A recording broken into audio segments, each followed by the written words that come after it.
This episode is brought to you by Indeed. Stop waiting around for the perfect candidate. Instead, use Indeed sponsored jobs to find the right people with the right skills fast. It's a simple way to make sure your listing is the first candidates see. According to Indeed data, sponsored jobs have 4 times more applicants than non-sponsored jobs. So go build your dream team today with Indeed. Get a $75 sponsored job credit at Indeed.com/podcast. Terms and conditions apply. K-pop Demon Hunters Haja Boys Breakfast Meal and Huntrix Meal have just dropped at McDonald's. They're calling this a battle for the fans. What do you say to that, Rumi? It's not a battle. So glad the Saja Boys could take breakfast and give our meal the rest of the day. It is an honor to share. No, it's our honor. It is our larger honor. No, really. Stop. You can really feel the respect in this battle. Pick a meal to pick a side. Ba-da-ba-ba-ba. At participating McDonald's while supplies last.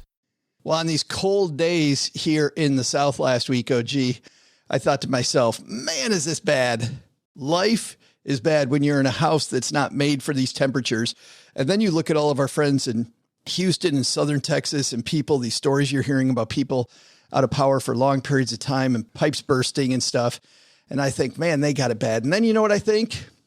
I think about these people out on Navy ships on these long cruises defending the country. And then I think my life's not so bad after all. Things are pretty good for me because of a lot of these people. So on behalf of Navy Federal Credit Union, our team here at Stacking Benjamins, want to start off the show today with a big Navy Federal shout out to our men and women serving in the armed forces. Thanks for all that you do. Let's go stack some Benjamins.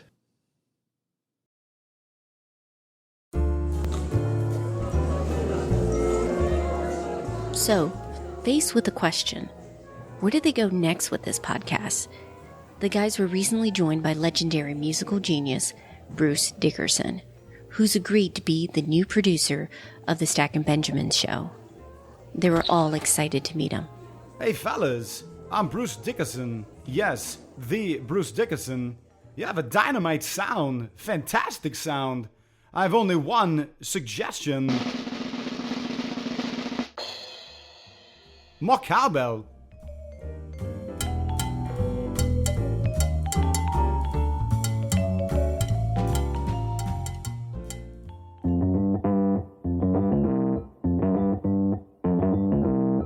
Live from Joe's mom's basement, it's the Stacking Benjamin Show.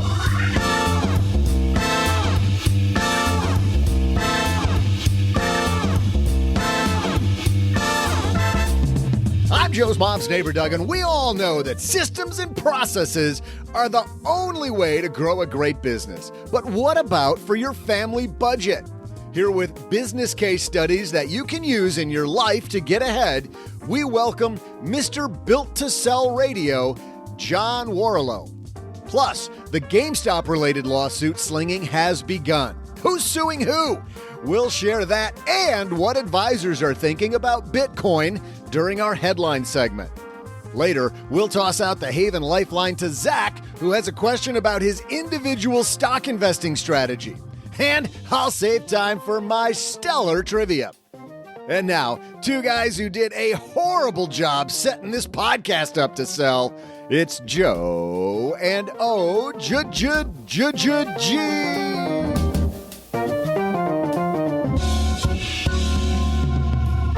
It turns out it was about systems and not about just frugality. Well, there's always a price. It's just not going to be a great price to sell it right now. Maybe we need to listen to today's guest. John will help us a little bit. Hey, everybody. Welcome to the Lowballing Podcasters for the Win podcast. I'm Joe Salci, Average Joe Money on Twitter, and across the card table from me, the man, the myth, the legend, with coffee, Mr. OG. Yeah, running a little low. We're recording this a little early, but we're hoping to get to the grocery store this week. I see you got your hair done and everything. I guess so, huh? That's pretty amazing. Like a hurricane going on there. We have a fantastic guest today, a guy that you like a lot, I like a lot, a man who knows systems to build businesses as well as anybody. John Warrillow is with us today, OG. Love that book. Built to Sell. I love parable books. They just stick with me. Well, he's got a new one, The Art of Selling Your Business. And it's funny because I think a lot of our listeners are going to go, what does it have to do with me? You and I know that when you look at yourself as the company CFO and you set up your business around systems, your family around systems, and so you can focus on your family. You know, it's funny, we have the not to go right to one of our advertisers, but we got the Avon Lifeline talking about do what matters. Don't spend time filling out life insurance applications. It's also not thinking about your Roth IRA or wondering what your tax strategy is or figuring out your retirement number over and over and over and over, OG. It's about living your life. Yeah. Build the systems around it. I like it. We got great stuff here. John Warrillow's here today. But first, OG, next Wednesday night, you want to mark your calendar because we've got a huge event. Our third stack happens. And as you know, from the planning of this thing, OG, from our planning meetings, this is going to be the best one yet. Fantastic Wednesday night. Now, who's going to be there? What's it all about? Well, here's what we decided to do now, stackers. The first time we brought you 4 industry experts to help you rebuild your Benjamin stack. That was a lot of fun. Last time we brought you Silicon Valley's magician for billionaires talking about how he had to pivot during the time of COVID and with lessons about pivoting in your life, which so many people had to do in 2020. We also brought you a reformed drug dealer, Michael Sanchez, with an amazing story. And then, of course, the grandmother of the fire movement, Vicki Robin. Who do we have this time? What lessons are we going to teach this time? Oh, gee, we have something new going on. We're keeping it a secret. Do I get to know? You already do know. Oh, right. It is. I just didn't know if this is one of those like game night things. Like, oh yeah, it's game night again. Yeah, hot or cold. This is going to be a fantastic. We have a fantastic lineup of guests. A great guest co-host who's going to join OG and I. 75 minutes of fun. You want to be there or be square. Yeah, it's all live on YouTube. We're going to give away books. Also, if you sign up early so mom knows that you're coming so she can make sure that we're all ready for you, we're also going to give you some helpful tools that will also be hints as to who our big guests are going to be. Big names, lots of learning, but more than anything, fun hanging out with all of our basement characters. StackingBenjamins.com/stack. That is Wednesday, March 3rd. The fun starts at 8 p.m. Eastern, 5 p.m. Pacific. If I got my math right, StackingBenjamins.com/stack. Get on the list in a hurry because we're sending out some cool tools to everyone who tells us they're coming. All right, that's the stack. Going to be a lot of fun. Let's get today's show started with some pretty wild headlines. Hello, darlings. And now it's time for your favorite part of the show, our Stacking Benjamin's headlines. Our first headline comes to us from the gaming site Polygon, written by Owen Good. The hits just keep coming, OG. This is what happens every time there's money involved in a situation. Roaring Kitty, Reddit investor, sued over role in GameStop stock surge. Oh, boy. Lawsuit alleges that Keith Gill, quote, is no Robin Hood and made more than $48 million for himself. One of the principal figures in a group of Reddit investors who drove a huge surge in GameStop share price in January is being sued in federal court in a class action complaint alleging securities fraud. The lead plaintiff, a Washington state investor, suffered, quote, substantial financial losses when he used $200,000 to speculate on GameStop's price when the company stock was below 100. It then went skyrocketing to a record closing price of $347.51 on January 27th in a story that caught mainstream media's fascination for more than a week. The lawsuit says Keith Gill of Massachusetts, known on Reddit as Deep Effing Value and on YouTube as Roaring Kitty, is a shrewd investor representing himself as an average Joe who beat big-time investors at a shady game. Lawsuit says Gill instead made $48 million cashing out from his day job as a licensed trader with MassMutual in Boston. Individual suing Gill, Christian Iovine, alleges Gill was illegally manipulating GameStop's share price by encouraging his YouTube and Reddit audience to hold other shares of GameStop, causing what's called a short squeeze to artificially spike the price. Whenever there's money to be made and somebody loses, How many times over the last 9 years, OG, have we seen this happen? Yeah. Something happens, people start suing people. I read this article. I read what this trader did. He didn't lose. He just bet wrong. So what he did was he sold a call option, which when you sell something in the market, you have some obligation in the future. So he had an obligation to provide those shares at $100 to somebody else. And he's saying, because I had to give them to somebody else at 100, when it was really trading at 400, I lost out on that $300 a share. But when you sell a call option, when you sell that type of derivative, you get paid in cash today. So that's the bet that you make. You make the bet that, hey, I'm going to take this cash today in exchange for no future upside. So let's do this with a normal company like Apple. So Apple is trading at $130. If you think that Apple's not going to trade above $140 by April, you can sell the right to somebody to buy it from you for $140 in exchange for that promise. In exchange for that promise that you gave that said, hey, I'm going to give this to you at $140. Somebody has to give you cash today. That's the exchange. So he probably got not some money. He probably got a substantial amount of money, especially if GameStop was under 100 at the time and it was volatile because it's priced on volatility. So, it's not like he didn't get anything. He just bet incorrectly. But if he did deliver shares to somebody, if somebody went ahead and bought that call when it was trading at 300, let's say, yeah, he's still eating it big time. I'm sure that call, the premium he got for selling that call, the amount of money he got for selling it was nothing compared to what he had to deliver. Yeah. And it's the same sort of strategy that allegedly the hedge funds were doing, which was selling it short. He effectively was selling it short at 100, saying, hey, at 50, I'm going to sell it short at 100. It's never going to go to 100. And it goes to 200. Now he's left holding the bag going, uh-oh, I got to get out of this. Somebody's going to come knocking on my door going, hey, you promised to give me a whole bunch of stock at $100 a share. It's at 200. I want that. But that happens every day. That happens all the time. That sort of trade happens hundreds of millions of times a week. And this dude got it wrong. Now, I don't know anything about Keith Gill. I don't really care to. I do know that he's a CFA, which means that he's taken some advanced coursework and advanced licensing in security analysis. And as I understand it, he wasn't actually an advisor at MassMutual, but more of a tech person around trying to create programs and stuff for investors. So he was licensed, but he wasn't, an advisor.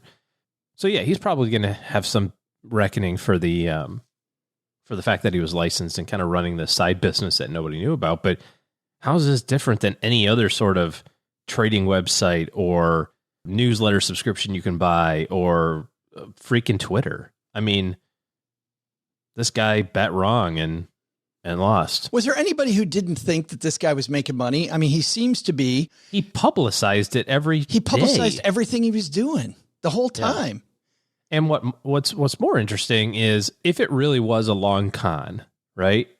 If it was, it took him like the better part of a year and a half to pull it off. Yeah, and I was just thinking a family member of mine thought he got in late, and he got in November.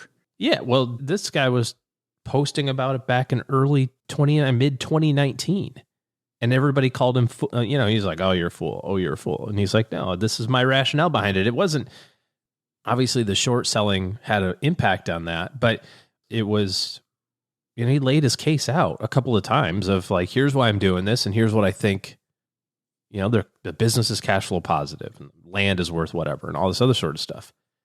I mean, for everybody out here who is elbow deep in Benjamin Graham, that's security analysis by Benjamin Graham. But the value of the organization of the parts pulled apart is worth more than the stock price.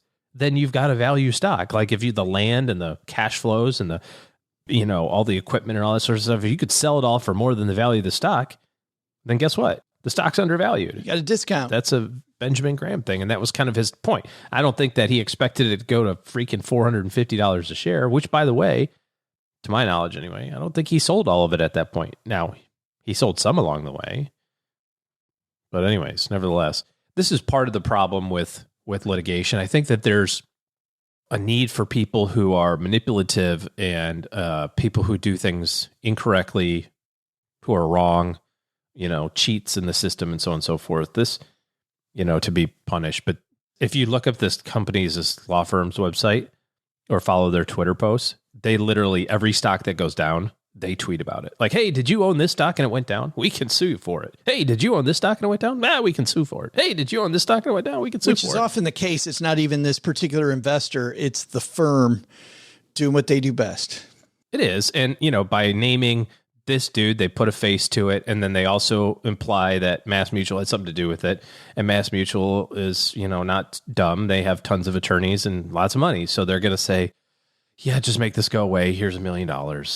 And the law firm's going to get their 30% and, off they go. And I mean to disparage law firms that do this for clients, because there are lots of places and times and opportunities where people are misbehaving, and that's what it's for. But this is a little bottom feedy for me. Our second headline, also going to the get rich quickers among us, a piece I saw in Investment News, OG. Advisors agree it's time to stop ignoring Bitcoin. Another headline. Now that it's at 52,000. Well, that's the thing. Does this feels so reactionary? We spend so much time telling people what does a pro do?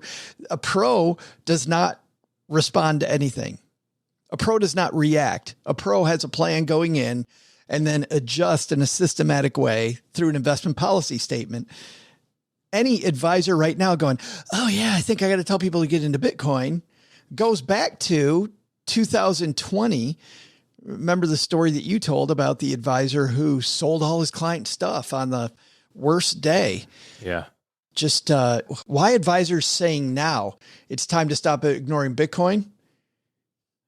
Especially because it went from 3,000 to 52,000. And they've all sat down and done the math. But here's the thing. First of all, it's not like when Bitcoin was at 3,000, you could have an honest discussion with most of your clients and go, listen, I think we're going to put 5% of our portfolio in this. They would have, been like saying, hey, Tesla's at $70. We'll sell everything and put it in Tesla. Like, who would? You can fantasize about that. The past always sounds really rosy when you cherry pick all the good stuff that happened in it. And then you apply your situation to that and what if it to death. Yeah. I mean, it would have been great if I would have picked all 6 numbers correctly in the Powerball a couple of weeks ago too.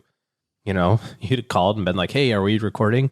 Are you coming over to the basement to record? And the phone would have been like, we're sorry. The number you've called has been disconnected. We can all fantasize, Joe. Yeah. But my point is that in no real world does that exist. Yeah. You know what? Listen, I wish, hand to God, I wish that during the recession in 2008 and 9, and also this more recent one, I wish I would have literally taken all of the available credit I had, all cash advanced, and dumped it all into Tesla options. I sold your house. I wish. Lived in a tent. Yeah, I didn't even have to do that. I could have just taken all the I would have home done equity. that. I mean, if I could see back into the past, I would have totally done that. I would have taken all my mom's money. I would have called my dad and taken all his money, all my family. I would have taken your money, everybody's money, and put it in Tesla options and Bitcoin. God, I wish I would have done it. But guess what? I didn't. You know why? Because it would have been effing stupid to do. Well, you know what you do next? You didn't do it, so you sue Elon Musk. Yeah, exactly. It's exactly what you got to do. Yeah. Duh. But think about this from we talk about people have a plan for this. Think about this from an actual logical investment policy statement type of question. If you believe like we do that, you can't control or predict the future, that we don't know which stocks are going to outperform, we don't know which countries are going to outperform, therefore we should have a lot of everything. And we should be pretty well diversified. Using that theory, you could argue and say, well, cryptocurrency or Bitcoin or whatever should be a part of that because it's some part of the world's, investment allocation, so to speak.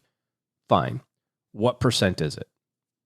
You say, well, the US GDP is 55% of the world's GDP. So maybe 55% of our money should be invested in the US. If you think of that, maybe there's a little home bias. So using that logic, what's the number for Bitcoin? I don't know it off the top of my head, but the number is in the decimals of percents.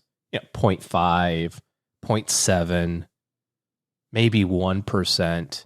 The total market cap of Bitcoin is under $1 trillion, right? It's like 900 billion. So that puts it in line with like the same size as like a Tesla or half of an Apple. You wouldn't put all of your, well, some people did put all their money in Tesla. Some people, you know what I mean? Yeah. So should you have some? Maybe, maybe not. Should you put all of your money in it? Probably not. But if you're going to, and you were thinking of it like an investment and thinking of it like your investment policy statement, what would you do? It might be a 0.5 or a 1% weighting. Put it in your Sandbox account. Or that, yeah. I thought there is no such thing as timing the market, right? Because like, as you said, the history will always show that when you try to time the market, you're wrong, but it does seem weird. It goes from 5,000 to 50,000 and all, there's this piece of it. Oh, hey, we should pay attention to this. But on the same damn day, OG, there's another headline at Yahoo Finance. This is written by Jamie Crawley.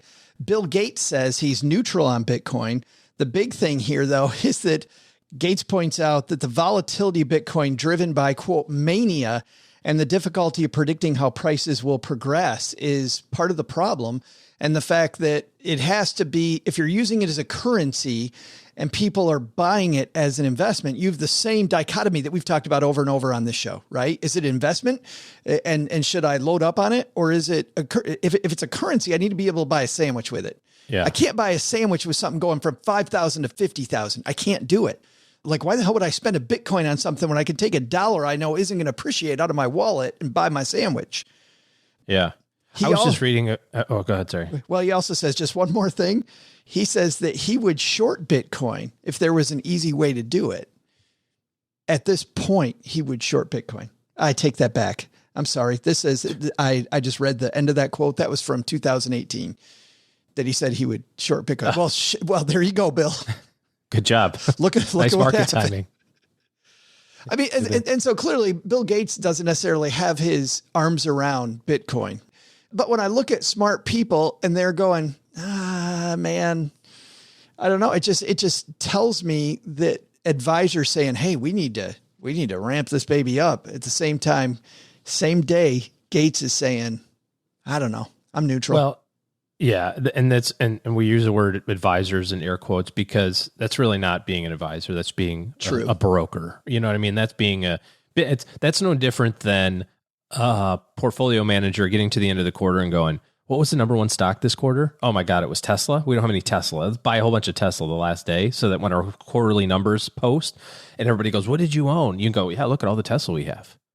Like it's just what do they say? Lipstick on a pig. It's trying to make it look pretty.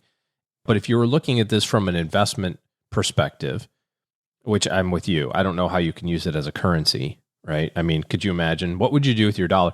This is what I was going to say. I was reading this book called The Storm Before the Calm. It's written by this futurist guy. His name is George Friedman.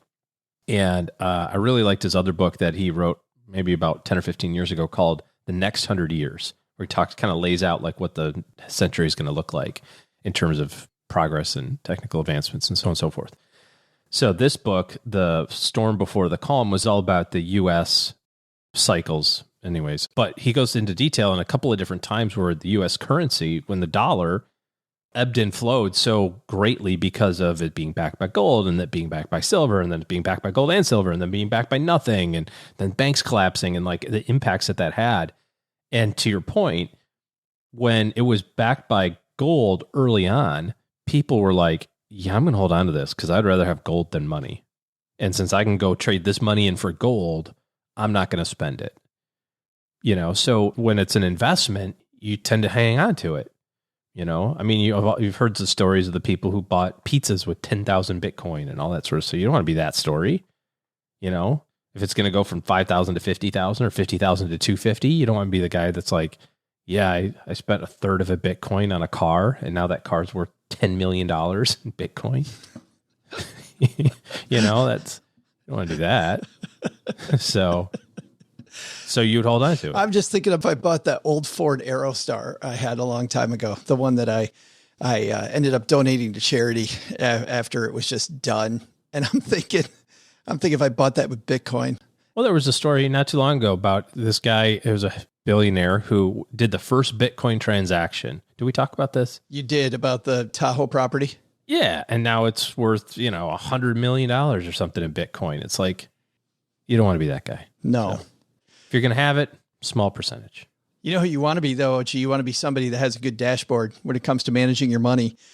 Because managing your money, as you know, has typically been complicated, time-consuming, and just another reason to bite your nails. But for 500,000 investors who have accounts with M1 Finance, investing smarter, more automated, and easier than ever. Do yourself a favor this year. Check out M1. This finance super app is designed to be personalized for your needs. Their automation tools make it simpler to reach your financial goals. With M1, you can invest how you want with access to fractional shares and unmatched automation for free. You can borrow against your investments at super low rates, just 2 to 3.5%. Use this flexible portfolio line of credit for anything like investing more into your portfolio, refinancing other loans, or funding large projects. M1 ties it together in a free digital account so you can have more flexibility and smoother money movements. Just keep in mind, borrowing involves higher risk and rates may vary. Visit finance.com/SB to sign up and get $30 to invest because you're a stacker. And there is no and. That's it, OG. Again, that's visit m1finance.com/SB to sign up. And all stackers are going to get $30 to invest that do sign up. Terms and conditions apply. I think our lessons, number one is lose a little money in the stock market, go sue somebody, OG. There's a good idea. Been meaning to call the attorney. I got to do that about my cannabis stock. Yeah. You and me both. I've had a lawsuit there for quite a while. That was a big swing and a miss on my part. Then our second takeaway, work from an investment policy statement when you're creating your investment portfolio. Don't react and decide, hey, I got to do something with this. Put together a more comprehensive plan and you're not going to make mistakes. And then you might not have to sue anybody.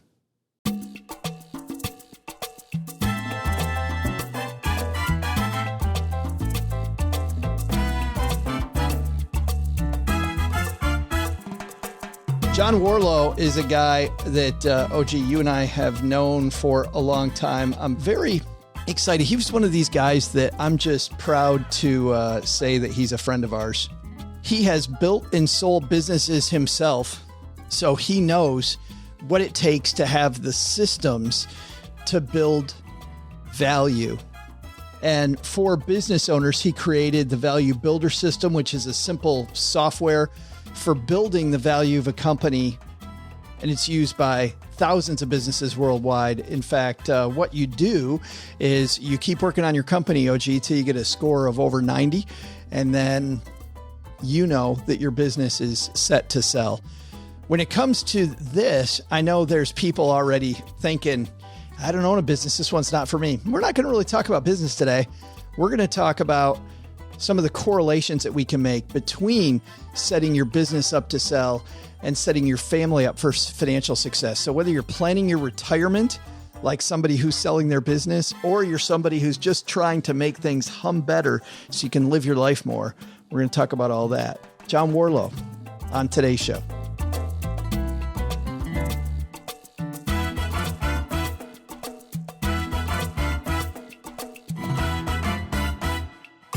And coming down the stairs to the basement, it's our friend John Warrillow. How are you, man?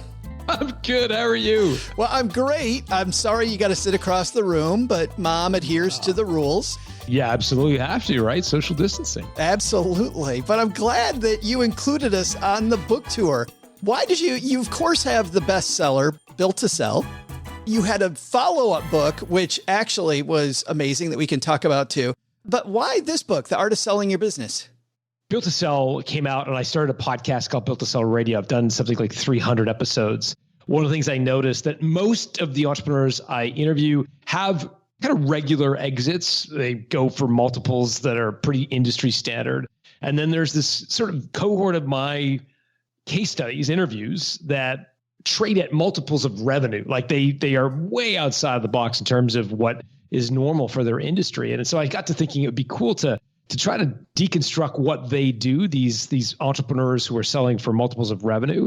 And that's what started the journey. And that's what ultimately became The Art of Selling Your Business. I want to ask you some questions about that later, some of the things especially that surprised you, that some of the outlier people are doing. But I'm very fascinated about the idea of just Built to Sell, John, because of the fact that when I was a financial planner, I got great lessons from looking at how businesses operate and how good businesses operate. And I know in Built to Sell, really, your whole focus during that book was about that same thing. Set up your business so it gives a better value proposition to people so that it's worth more, right? I mean, isn't that contextually what you're trying to do to sell a business? Effectively, yes. You want to create it so that it doesn't rely on you. It's an independent entity. And that's, in many ways, the same thing you're trying to do when building out a wealth plan, but we can talk more about that. But yes, that is the essence of Building to Sell. When you've sold businesses, and you've sold several businesses, is my understanding, the early businesses, what were some of the mistakes you made? Oh my gosh. So many. He's like, you got time for this? Yeah. I remember one, I was building a quantitative market research business. We had built like us all. What's that? I said, like us all. Yeah. Well, we did quantitative market research, like, telephone surveys, internet surveys. And we had about $5 or $6 million worth of revenue. We had clients like some of the best blue chip clients, Microsoft and Bank of America, they're really good clients. And I went down to see a guy named Perry Mealy in his office in Toronto. And Perry's an M&A professional. And I was kind of walking into the office super confident, right? Like, I've got this amazing business. It's going to be worth a truckload. And I say, Perry, $5 million in revenue. What are we worth? Right. And I'm waiting for the stack of Benjamins, the big number. And Perry says, well, before you answer that question, let me ask you two questions. And I say, shoot. Okay. Your market research company. Question number one. Well, who does the research? And I'm like, my research guys do the research. And he's like, you're telling me like Bank of America hires you to do research and you're not overseeing that work? And I said, okay, fine. I'm involved in the research. Right. And then he said, okay, question number two. Who does the selling? Oh, those are my sales guys do the selling. And he's like, you've got clients like American Express. Don't you think that if American Express calls, you're personally taking that call? And I'm like, all right, fine, sure. I'm involved in the selling. And so Perry responded by saying, all right, John, well, here's the deal. You've got a market research company where you're doing the selling and you're doing the research. I got bad news for you. I can't sell your company. It's worthless. And I was like, punched in the gut, right? Just absolutely crestfallen. Coming into his office thinking I had this huge business, leaving feeling like it was worthless. And so that was my introduction to what actually drives the value of a company versus what I was perceiving to drive the value of the company. Long story short, I transitioned that company into a recurring revenue business, one like a little bit like a mini version of a Bloomberg, Thomson Reuters, and ultimately Perry was able to sell the company to a publicly traded company. So it had a happy ending, but it was a very bitter pill to swallow when I first heard that. I've got 50 specific questions there. And I love this as a case analysis for building personal wealth, because it sounds like what he's saying, John, is the first thing you've got to do is exactly what he kind of trapped you with. It sounds like by taking yourself out of the company. I mean, it's the same way to build wealth, right? Take yourself out of the process, automate things. Well, not only automate things, but you want it working without you, right? So you want basically your wealth to be stacking on itself, right? Those little army of dollars building and expanding over time through the magic of compound interest. You want that to be happening without you, right? So once you build an amount of wealth, it starts to build on itself. Same thing's true of the business, right? You want the business to grow to a point where it can succeed without you. I had not done that in that business. It was still dependent on me. And equally, I think, some people who are still in the very early days of wealth accumulation, they haven't reached that threshold where their account starts to take on a life of its own, independent of the hours they put into work, et cetera. What's interesting about that is in the US anyway, your money's so much more tax advantage. So when your money, and I'm borrowing this from a guy, Robert Kiyosaki, I'm borrowing his analogy. So I'll apologize, Robert, for stealing it for this discussion. But when your money goes to work with its lunch pail every day, it's being taxed less than you are. So actually building that more quickly makes you much more efficient. But I'm also thinking, just backing away, John, when you take yourself out of that equation, you start thinking about where I fit. You talk to people in the business of selling businesses all the time. That must get them thinking, where's my role? And I would guess that role has to be in building a better engine. Instead of how do I do the selling, how do I create a better mousetrap? Is that true? Yeah, absolutely true. And I learned this one the hard way. I got invited to a conference, a thing called Birthing of Giants. It's been rebranded EMP. It's at MIT's Executive Education Center, 60 entrepreneurs in the room. And we had speakers like Jack Stack talking about open book management and Pat Lencioni talking about leadership. And In walks the final speaker of the day, and I'm in this auditorium, this kind of amphitheater thing, and he starts off with a question. He says, look, how many of you guys, guy's name was Stephen Watkins, he says, Watkins says, okay, how many of you guys are involved in the selling of your product or service? And like every one of our hands raised up in the air, right? Proud of ourselves for being rainmakers for our company, right? And, he took a long pull on his water and he said, all right, you've got all the right skills to be an entrepreneur, but you're selling the wrong product.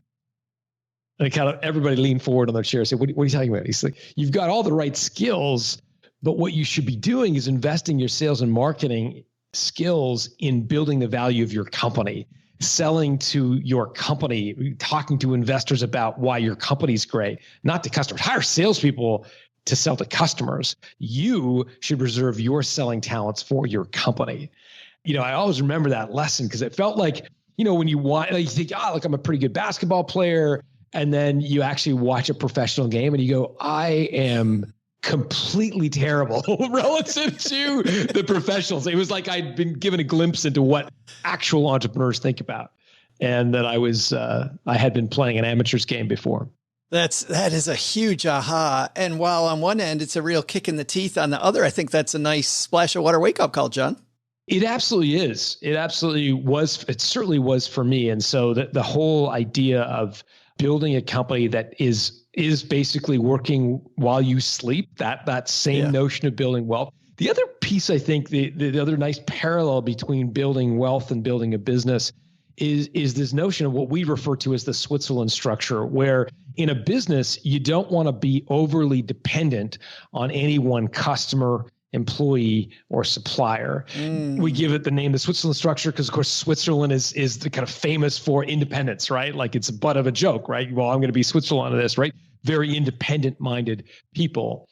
And I think the same is true of building wealth, right? Like if you're all Bitcoin, if you're all Tesla stock, well, that's worked out well for you recently, but it is not necessarily the foundation of a great portfolio, right? You want diversity. You don't want to be overly dependent on any one stock, et cetera. So I think there's a lot of these sort of parallels, if you will.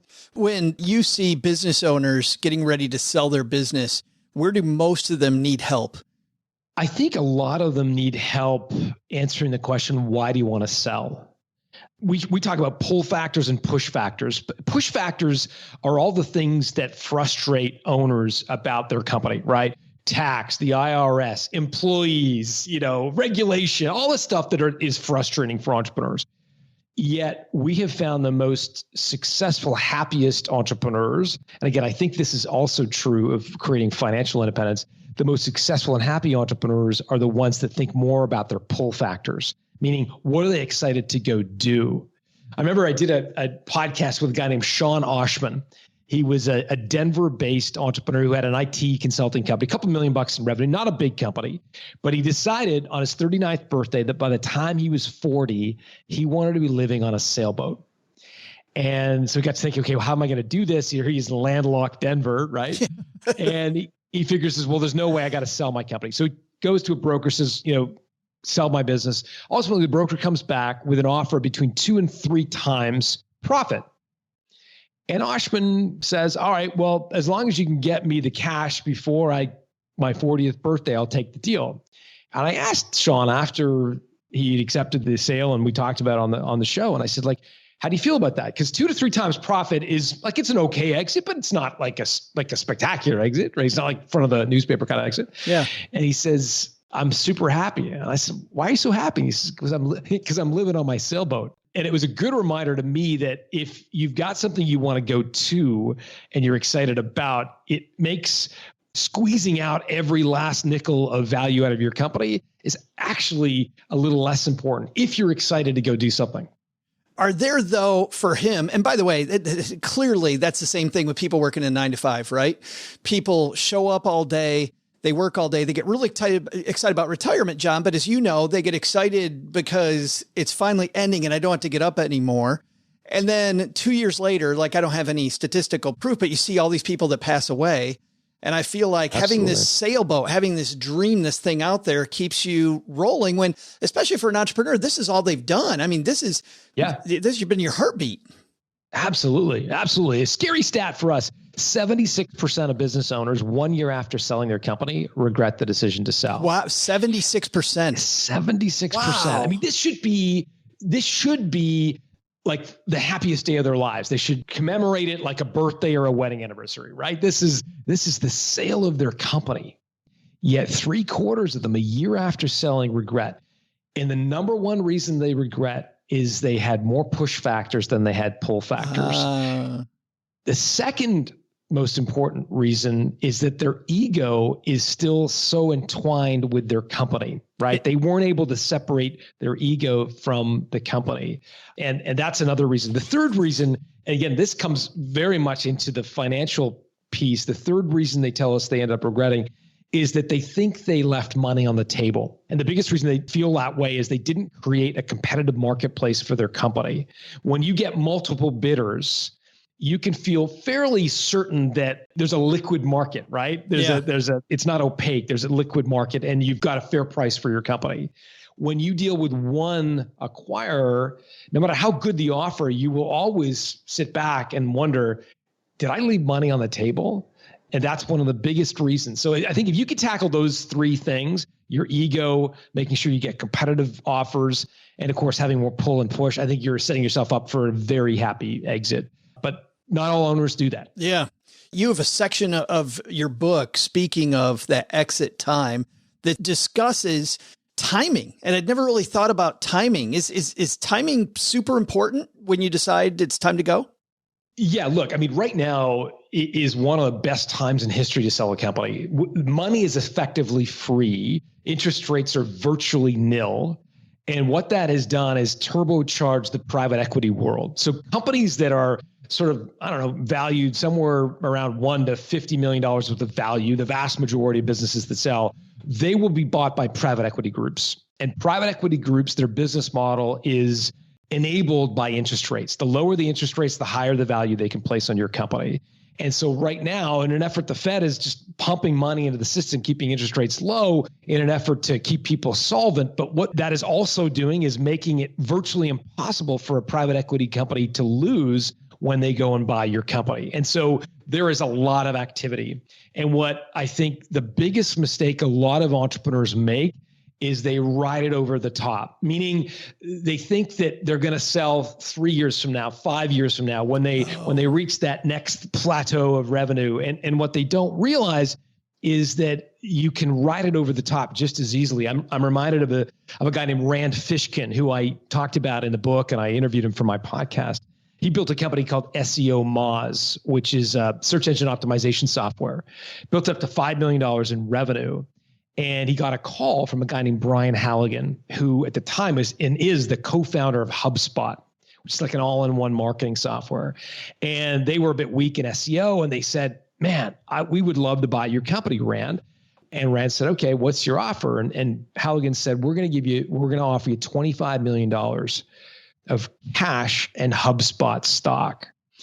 And Fishkin thought about this and in his mind heard that his company should be worth 4 times revenue, but he was expecting to go from $5 to $10 million of revenue the next year. So in his mind, he was like, well, when we get to 10, we're going to be worth 4 times 10 or 40. And so we went back with 40 to Halligan, and Halligan said, no way, can't do it. And so Fishkin said, well, fine. And he decided to raise some venture capital. Now, he got a bunch of money, invested in a bunch of products, went well beyond his sort of comfort zone. And ultimately, the business started to bleed cash. So much so that the VCs removed Rand as the CEO. Oh. And I interviewed Rand and I said, man, like, what's your Moz stock worth these days? And he said, probably nothing. And I said, what do you mean nothing? He said, well, VCs invest with preferred shares, which mean they get their preferred return before you get anything. And he based on the length of time the VC had held the stock, it wasn't likely that his Moz software stock was worth anything. And I said, what would that HubSpot be offered today based on the appreciation in HubSpot stock? And he said, based on how well the HubSpot stock has performed, it would be worth close to $200 million. Holy cow. So that's a very dramatic example of riding it over the top when we always think we're optimistic, right? Entrepreneurs Sure. are optimistic and they always think tomorrow is going to be better than today. The best time to sell is when somebody's buying. And when you get a call from a guy like Brian Halligan saying, we want to buy your company, that's a really good time to pay attention.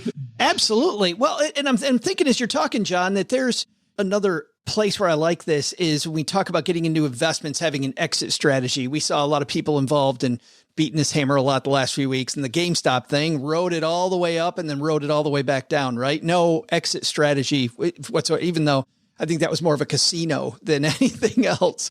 But when it comes to selling your company, I'm trying to put myself in this seat that you see all the time on your podcast, which is I'm an owner who wants to take advantage of an opportunity, but I also am optimistic.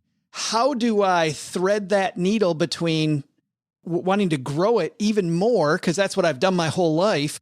And now's the time out. Like I think most people would always bet on themselves for the future, right? Does this go back again to, and I'm just thinking out loud here as I'm processing it, does this go back again to having these pulls, to having more things pulling you than pushing you out?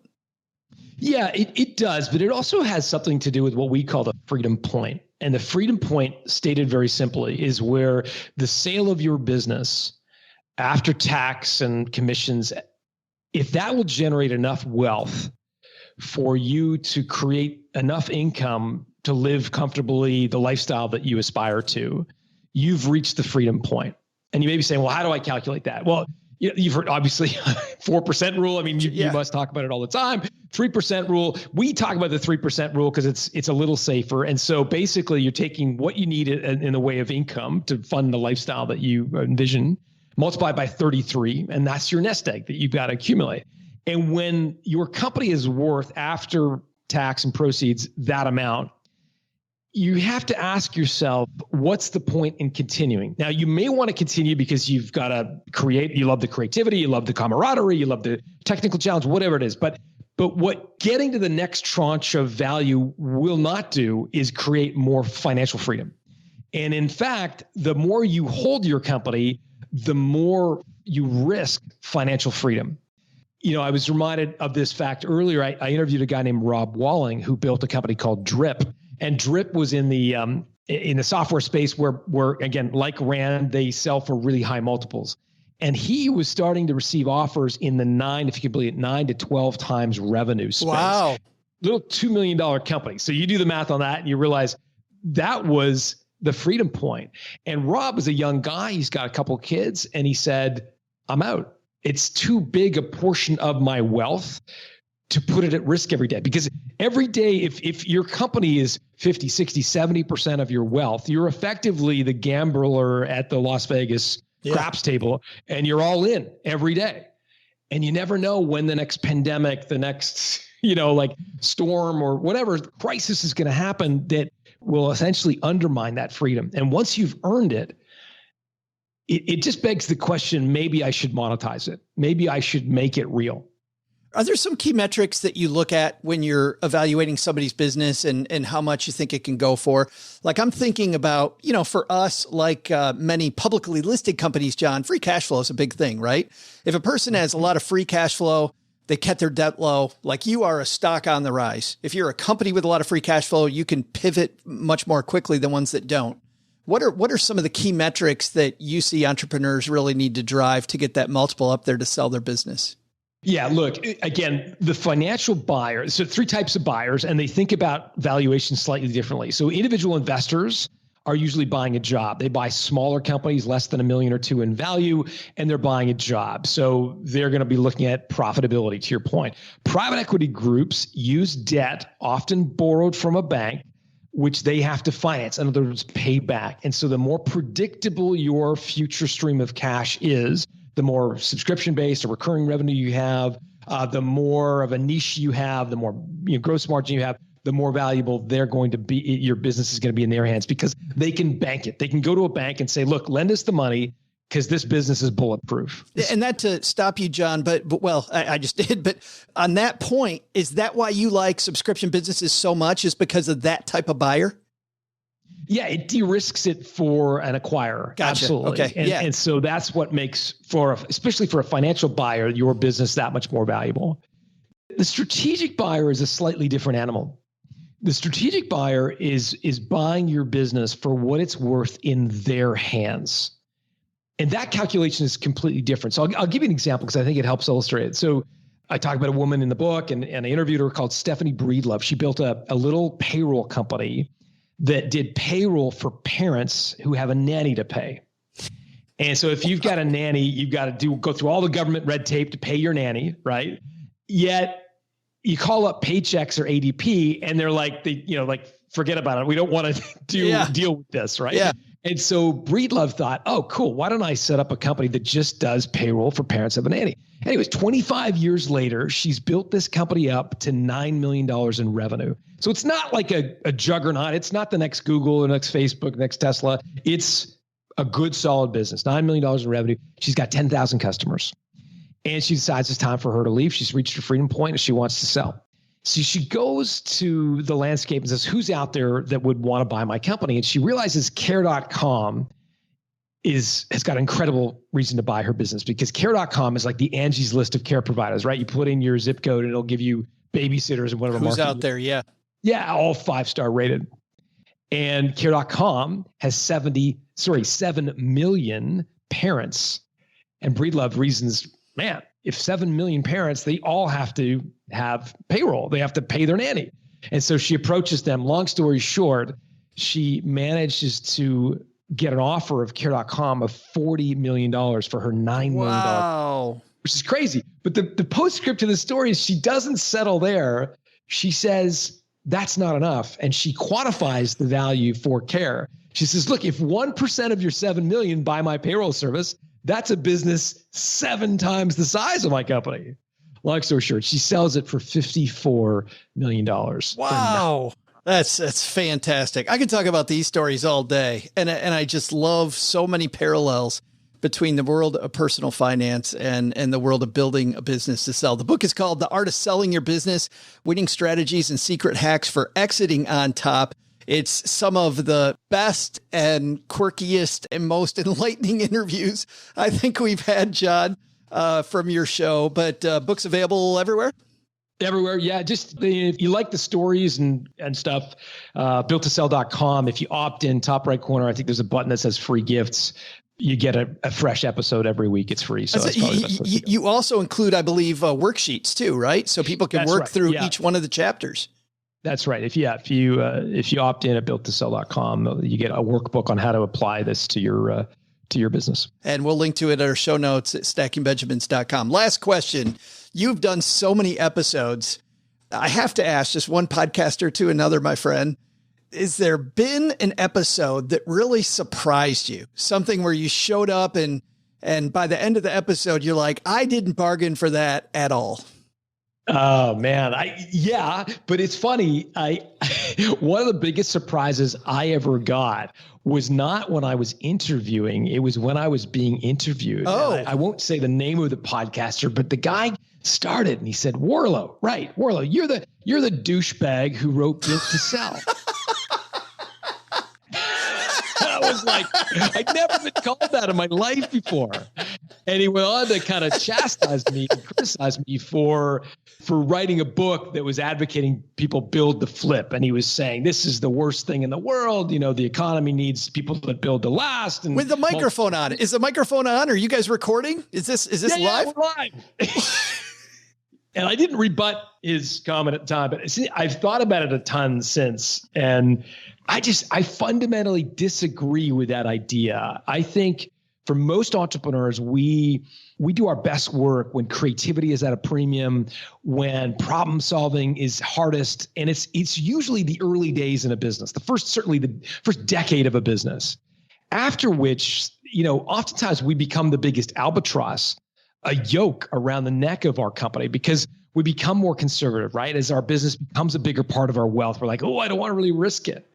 And it reminds me of the story of Joey Redditor, who built a beer company called Cigar City Brewing, Tampa, built it up, and he kept having to refinance the company because the beer was successful. It was selling out every time he, built a bigger facility. The bank would say, okay, great. We're going to lend you another $1 million to extend the, facility.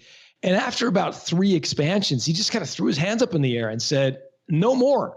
Like, I feel like a gambler just gambling it every day. And I've just won 5 consecutive hands and I'm not willing to bet at all on the 6th. And he decided to sell. And I don't think that makes him a douchebag. I really think that our best days as entrepreneurs are in the earliest period. And that for many of us, we would be best served to create some value, monetize that value, put it into the bank so that and invest it so that we're starting to have that little army of soldiers working for us when we sleep, and then go do something else. Anyways, that's probably the most surprising, but it wasn't on the receiving end. It was when I was being interviewed. Hey, Stackers, I'm your host, Joe's mom's neighbor, Doug. And, all this talk with John Warrillow about building your business to sell got me thinking about just how much the Stacking Benjamins podcast company missed that memo. But the good news is, Stackers, old Doug, as you know, is a business guru just like John.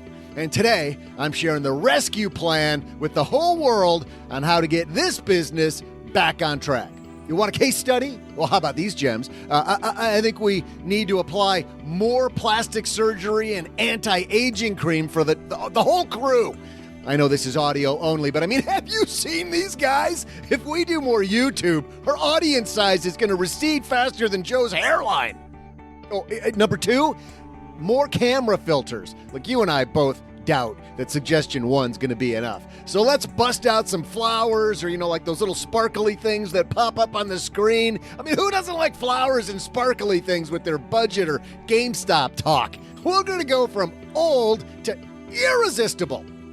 Can I keep going? Oh, yes, I can, Stackers. And I'll crank out the really good stuff after today's trivia. So here it is. Steve Jobs, the former CEO of Apple, was born on this date in 1955. You may recall that Apple became the first company with a $1 trillion market cap back in August of 2018. So today's question is, if Apple had the highest market cap then, which company has the highest market cap today? I'll be back with your answer faster than you can crack a book before you start your business.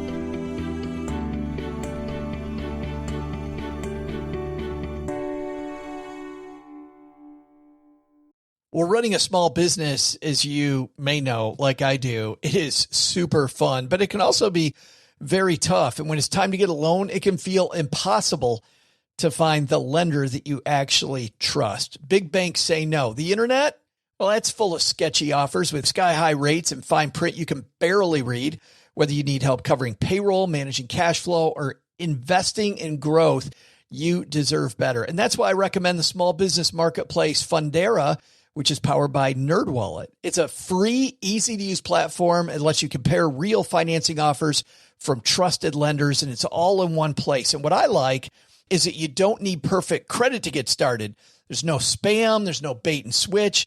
Just personalized options that fit your business needs. Nothing I like better than a place that treats me the way that they would want to be treated. Using Fundera is a super way to quickly compare options and make your best funding move the way any great business owner would. Here's the best part, though. For a limited time, when you visit nerdwallet.com/SB and fill out the no obligation form, you're going to get VIP treatment and talk with a real person who knows all the ins and outs of small business lending. And you can tell them specifically what you're looking for. They can tell you specifically which options you should probably consider most. Don't risk your business on unreliable lenders. Go to nerdwallet.com/SB to learn more and find the funding you deserve. Fundera Inc., NMLS ID number 1240038. Well, there's nothing that relieves stress more when you have had a long day, you are completely fried, and you're thinking to yourself, maybe I'll just go out to dinner. But then you think about all those calories, all that money out of your wallet, and then you realize that you can eat healthy because you found Factor. Factor is ready in 2 minutes. Factor shops, preps, cooks, and delivers straight to your door so you have more time for everything you love this spring, and you don't have to worry about eating healthy and going outside your budget because you've got the food sitting there in the fridge that you had pre-planned. What is Factor? Well, Factor has meals built around your goals, whether that's weight loss, overall nutrition, more protein, or GLP-1 support for strength and workout recovery. Check out Factor's Muscle Pro collection. Every meal's crafted with functional ingredients, lean proteins, colorful veggies, whole foods, and healthy fats. Factor bans 175 plus ingredients. No artificial colors or sweeteners, no high fructose corn syrup, no refined seed oils, just nutrient-dense foods. It's fresh, never frozen, over 100 rotating weekly meals, including globally inspired flavors like Mediterranean and Asian, so there's always something new to look forward to. I use Factor. I think you're going to love it too. Head to factormeals.com/SB50off, stackers, and use code SB50off, and you're going to get 50% off and free daily greens per box with new subscriptions only while supplies last until 9/27/2026.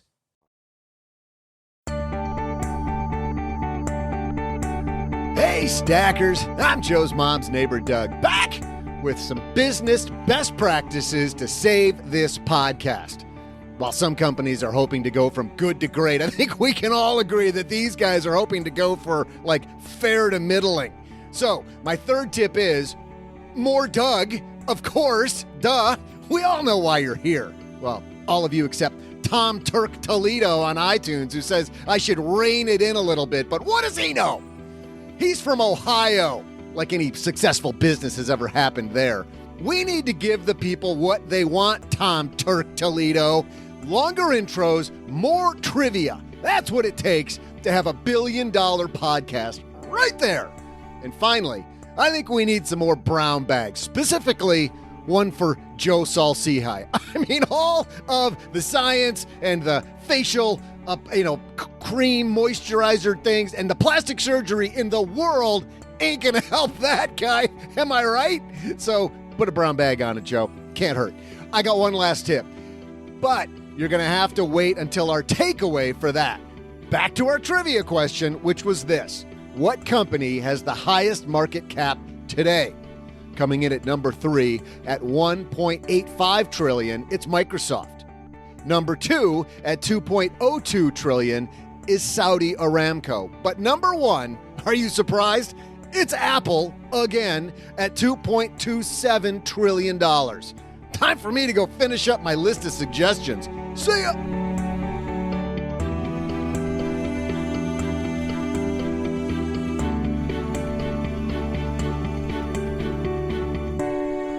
Thanks again to John for sharing some great analogies. Oh, gee. And I remember early in my career as a financial planner, one of our trainers took us through some other businesses like Benihana and how Benihana operates. Very interesting. The early Benihanas focused on the cooking. You can tell later Benihanas because the bar area is much bigger, because they realized that while the margins are low on food, the margins were huge on alcohol. And if they can create a little bit of a waiting line, so you go to get a drink and they make it warm and inviting for you to wait there. Notice in a lot of Benihanas, the newer ones, the waiting area is kind of integrated into the bar. Yeah. It kind of feels very comfortable and easy to go over and get a drink while you wait. And there were so many analogies there for companies and also for families. When John talked about retirement planning, man, that just hit home, this idea of what goals are pulling you.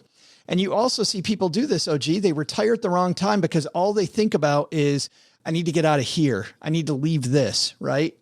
So they're pushed out, to use John's terminology, instead of pulled toward this thing that's, you might be, if you retire at 50 or 60, it could be another 30 or 40 years. It could be like a whole nother career worth of time. So much like you are in your 20s when you're excited to get started on your career journey, I think you need the same excitement in your 50s or 60s when you're retiring. Well, and that's from a planning standpoint, or from a retirement standpoint, that's the big challenge. is that you get so focused on the thing. You get so focused on I got to get to 1 million. I got to get to 2 million. I got to get to my number. You get there and you're like, so this is it?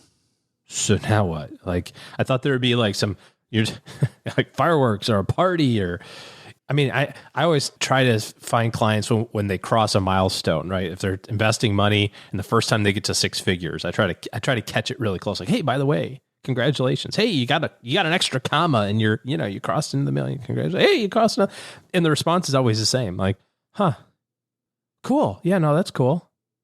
And there's like, so what does that mean? So I went from $998,000 to $1,003,000. I mean, it's awesome. It's cool, I guess. It sounds great when you're hanging out at like 150K in your retirement account. You go, I'd love to have $1 million. I don't know. What was it? When you crossed from 140 to 150, did you have a big celebration? Because that's the same reality that happens when you go from 995 to $1,000,005. It's like, okay. Still got to work tomorrow, right? Still got to put the kids through college. Still got to pay off the house. That sort of thing. So I like the idea of thinking about it from the perspective of kind of your why. What do you want to get out of it? Strong goals. Thanks again to John, and we'll link to his new book, The Art of Selling Your Business, on our show notes page. Hey, let's throw out the Haven Lifeline, OG, and tackle some of life's most important questions.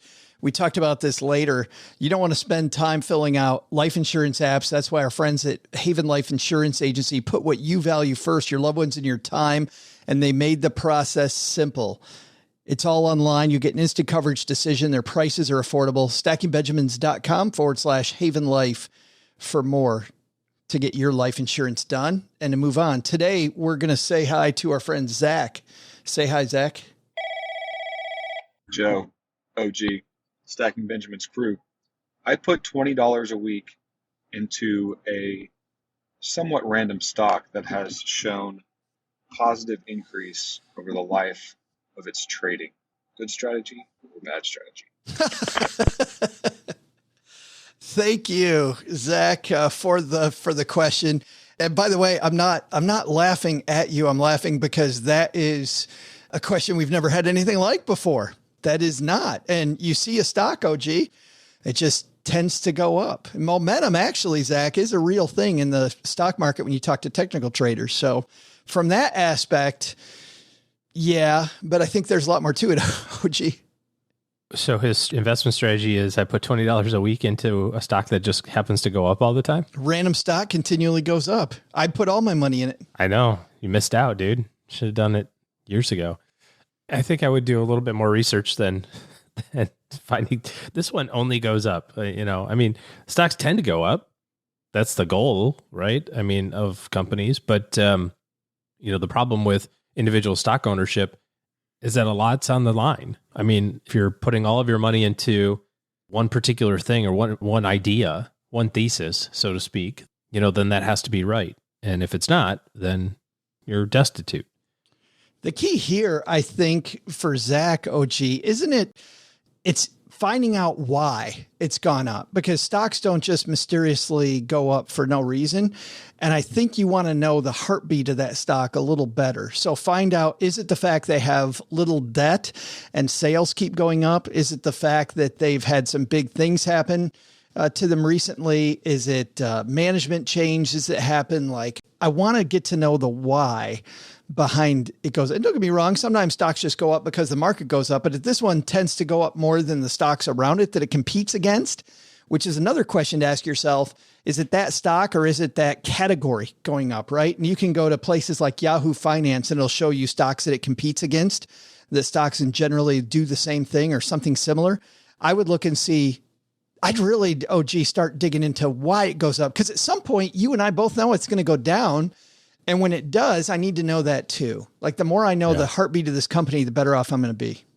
Yeah. I'm a much bigger fan of doing what you're doing, only just exchange the ticker symbol of whatever stock that you're doing to whatever sector it's in or whatever industry it's in or the US market or, whatever, or small companies or something. Get a broader based investment policy as opposed to one individual stock. Now, if it's fun money, right? Yeah, like it that's what sounds you're like saying. it sounds like if he's just doing $20, I mean, I'm hoping $20 is his fun money that he's putting in this. Yeah, could be. Then I'm with you. I would want to know, why it's doing what it's doing, not just that it happens to be doing it. Because the other frustrating thing you're talking about comparing it to the other stocks in its industry, what if it's going up 1% a month and the rest of the industry's been going up at 5% a month? Right. Yeah.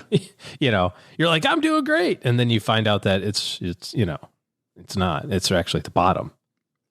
I remember meeting with somebody back in around 2005-ish, I think, and they had owned Japan, and they were super excited that they own the #1 Japan ETF. And I said, why do you own Japan? Is the home of stagflation, especially, at that time. Remember, Japan. Do you know something about Japan? Their stock market just crossed the high that they made in 1990. Yeah. Japan just crossed it. Did nothing for so long. He's like, but it's the #1 fund. And I had to seriously go over why it wasn't a good idea to own Japan at all. But he was so convinced that he had the #1 thing. So the opposite of what you're saying, it's going up 1 versus everything else going up 5. Yeah. If you've got the #1 thing, but it's something you don't need in your portfolio. But I don't think that that's the case. And with $20, Zach, I think that's fun. Listen, anytime that you can get to know this stuff better and do it on something like $20 a week, how great is that? But I would dig into the heartbeat of the stock. There's a second type of analysis also that people do, and I referenced it earlier when I said momentum's a real thing. Stocks that start going up tend to continue going up. That's called a momentum play. These, quote, plays, though, are technical analysis. And technical analysis is when you look at the charts, you look at the graphs, things like the stochastic, the little candlesticks. You see these theories like the upside down teacup and things like that. These things actually work. But the reason they work is because so many traders believe they work. It's complete voodoo, absolute voodoo. But because so many people believe in the voodoo, it's this self-replicating game that traders play. I wouldn't pay a lot of attention to that type of analysis, though, Zach. Fundamental analysis is where you get to know your company, know who runs it, know what they do, know who their customers are, know why they would succeed, why they don't, so that when you see economic conditions change over time, you can make adjustments to your portfolio accordingly. Thanks for the question, Zach. If you've got a question for us, that one caught me by surprise. StackingBenjamins.com/voicemail. And Zach is getting some swag from Gertrude. Show off that stacker pride. Speaking of being a stacker, you want to be here again next Wednesday night. It's coming up quick. We've got a fantastic lineup on YouTube, live event. But if you tell us you're coming early, we're also going to throw in some tools that you can use to get ahead. Part of me wants to tell you what the tools are because they're you and I are both tools. So you get 2 tools that night. I took the joke off the table for everybody.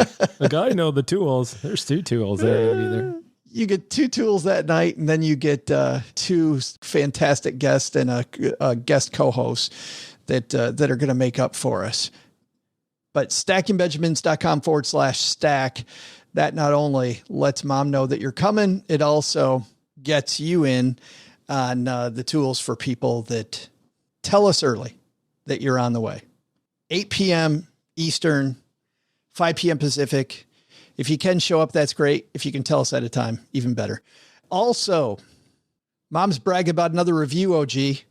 5 stars from Growl with about 12 hours. Love to stack those Benjamins.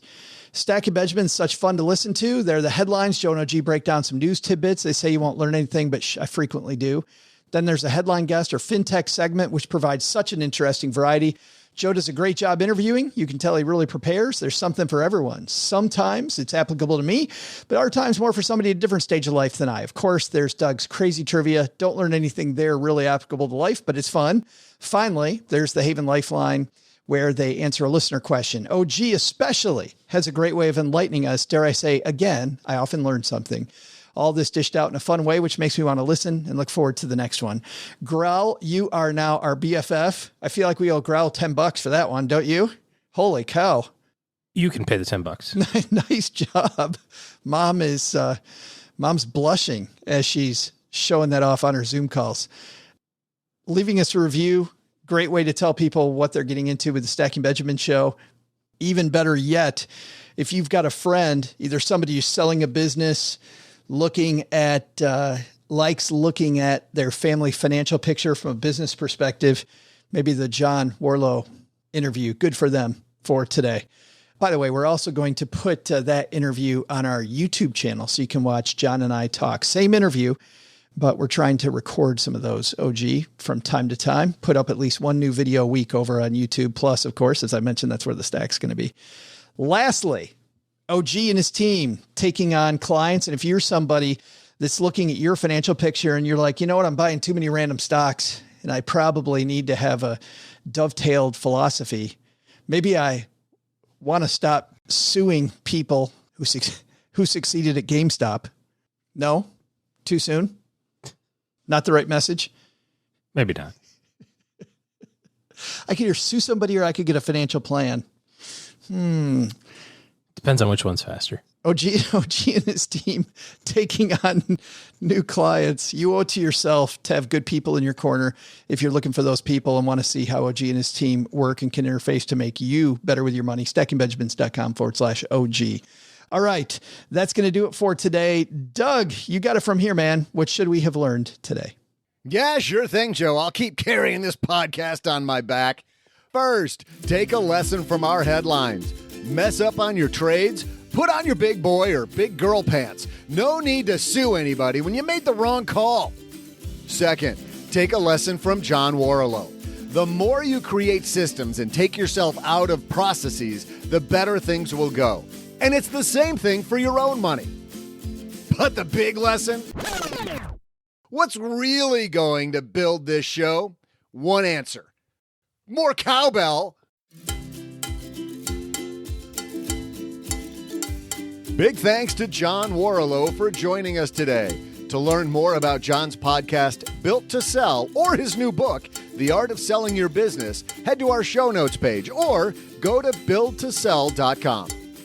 And I hope you can join us a week from tonight for an evening of fun, money lessons, and the best chat discussion of any money event. It's called The Stack because we stack so much into 70 minutes. 8 p.m. Eastern, 5 p.m. Pacific. Giveaways, great guests, and hopefully you. Head to stackingbenjamins.com/stack to RSVP and we'll send you some pre-night money tips and a reminder when the event's getting ready to start. This show is created by Joe Saul-Sehy, produced by Taylor Stevens, and engineered by the amazing Steve Stewart. Online, visit us on Twitter at SBenjaminsCast or on our Facebook page.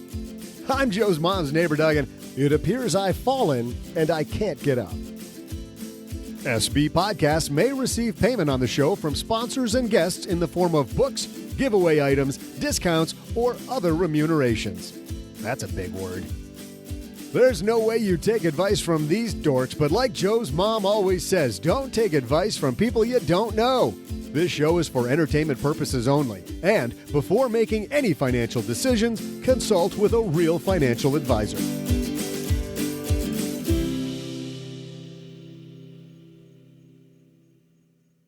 Special thanks to Joe's mom for bringing scented candles down to the basement. Nothing says podcasting with a bunch of dudes like scented candles.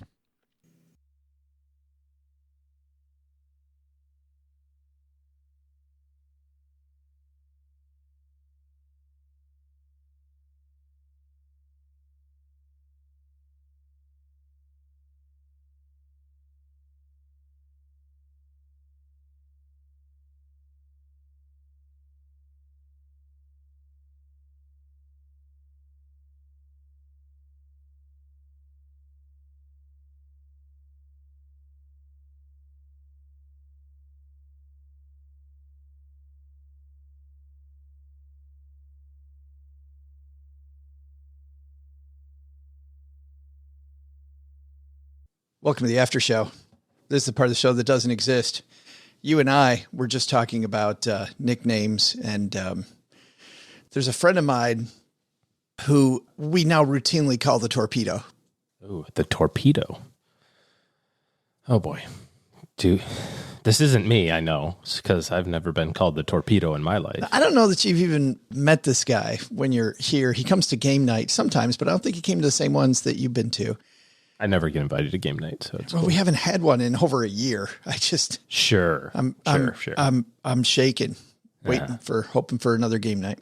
Yeah, you're haven't like had one in a year. You're like whatever. You definitely get invited to the next one. As if you pretend there's a pandemic, so you don't have to invite me. Yeah, it's a pretty long con, Joe. Pretty long con. I worked that thing, didn't I? Yeah, you did. I totally worked that. Yes. So we're running, getting ready for the Disney Marathon, and some people ran the half marathon, some people ran the marathon, some people ran both. In fact, a few of us friends ran something called the Goofy, where you run the half marathon on Saturday and the marathon on Sunday. And for people going, oh my God, that sounds horrible, it's not as bad as you think. If you can run a marathon, which I know, there we go. Already we've got a bunch of people going, yep, it is bad. But if you can do that, you can run the Goofy. It's not that difficult. But anyway, so our friend Doug. Quit being modest. It was quite an accomplishment, Joe. You like that flex? Yes. It isn't that difficult. You know, we ran for 8 days without food and water, but it was fine. So our friend Doug, who's a very serious guy, super nice guy. Not neighbor Doug. Different Doug. No, not neighbor Doug. Yeah. Yeah. We refer to neighbor Doug as a very serious guy. Different Doug. So we're running down the road. Oh, by the way, for this particular marathon, just to set this up, you got to get up at like 2:00 in the morning because they want to have people through the theme parks, or at least to Epcot where you're getting ready to finish by the time the things open. They want to have everybody done by noon so that, you know, all the theme park traffic doesn't intersect with a ton of runners. So strike two. So basically you got to run for 26 miles and you have to be up at 2 a.m. And you got to be up at 2 a.m. Hard pass. And I don't remember if the race starts at 5 a.m. or 4 a.m. or it starts at some ungodly hour, and you got to walk like 1.5 miles to the starting line. But other than that, it's amazing.